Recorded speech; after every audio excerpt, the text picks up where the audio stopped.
What's up, YouTube? It is the Ohio Hobbyist.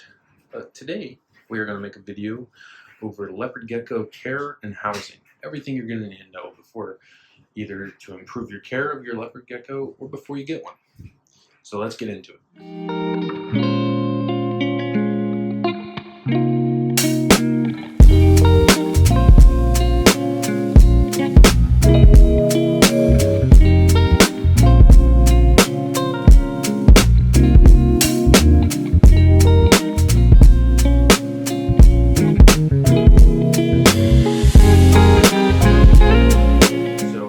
Looking at a 40-gallon breeder with my leopard gecko, Apples.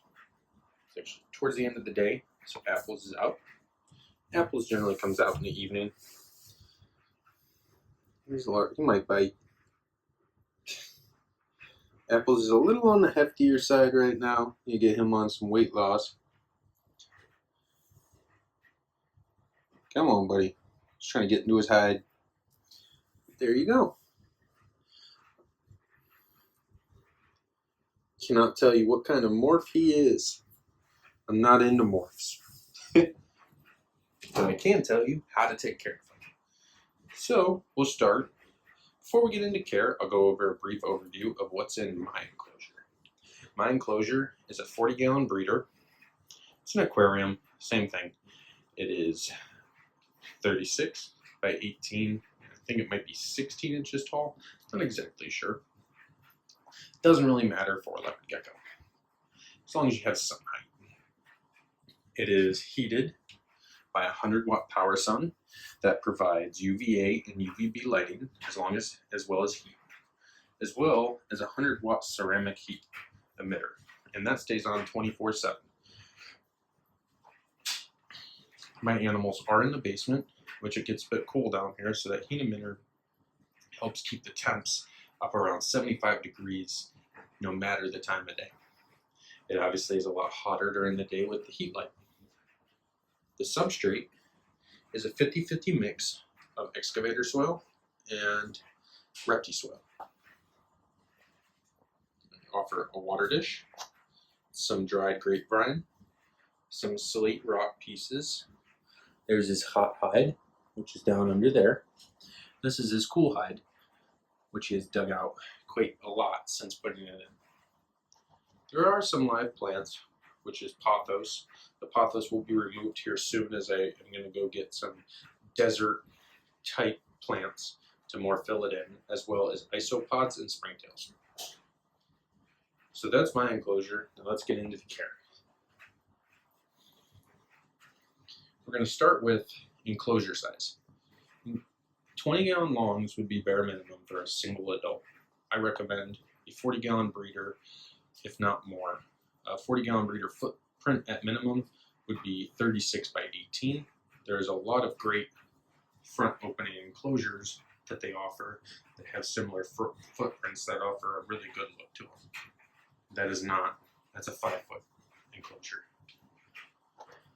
Substrate, you're going to want, I don't like the mats. You can use them, but personally, I don't think they're great, as the lizards end up sitting in them where they've peed and pooped, and even though they look clean, I don't believe they're clean.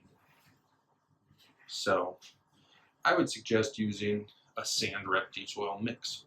This is going to be a soil that they are naturally found in, and I find there is very low risk of impaction. If you're very scared of impaction, but you want a natural look, you can also tongue feed to prevent the gecko from ingesting anything by controlling the feeding environment. That substrate, you're going to want multiple hides, a hot and a cool hide. Here we have our cool hide, and there's our hot hide.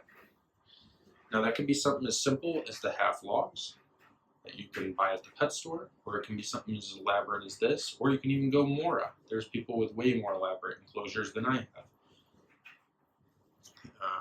I would suggest adding a climbing structure. Leopard geckos are from mountainous regions, so in saying that, they will naturally encounter rock faces and dirt and stuff like that they might have to climb, and it provides a good enrichment for them. Lighting, there is many arguments. My most recent article I've read is that UVB lighting is beneficial to leopard geckos. And if it's beneficial, that means it's essential. That's how I interpret it. So I would suggest offering UVA and UVB light. You're going to want a hot spot or a hot side of 90 degrees or a cool side of 75 to 80 degrees.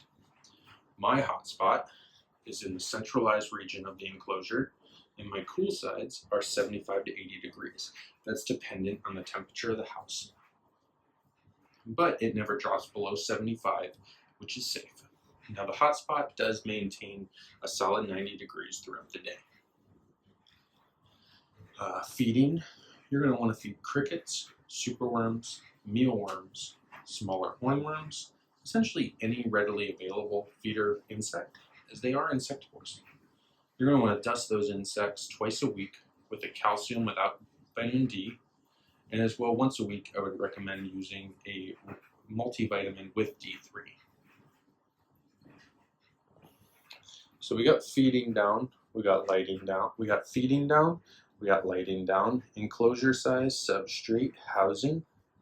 Now let's go through the overall temperament of a leopard gecko. Leopard geckos are pretty shy.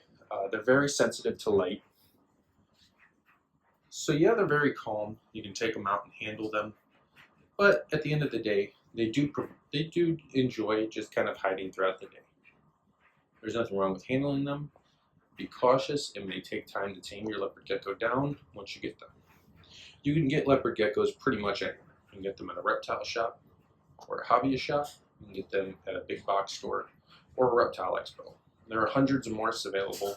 You can choose whichever ones suit your fancy. Leopard geckos can drop their tails. If they do that, it is very stressful and it takes a lot of nutrients away from them. So if that happens, it's recommended to leave them alone, allow them to begin the healing process, and increase their food intake. I offer food to my leopard gecko every 2 to 3 days, depending on the time of year. In the wintertime, it's every 3 days. In the summertime, every 2 days. And I allow them to eat.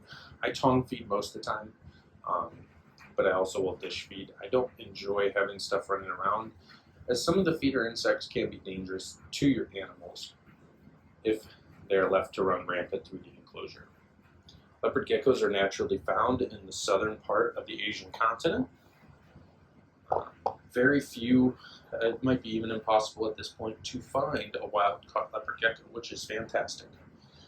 It's best to have one leopard gecko per enclosure. I wouldn't recommend any more.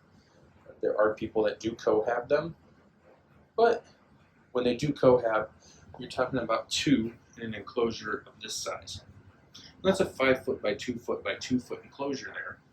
And so I just don't think it's smart, especially if you're watching this video, to consider doing that. As if you're watching this, you're either trying to improve your current setup or you're thinking about getting a leopard gecko.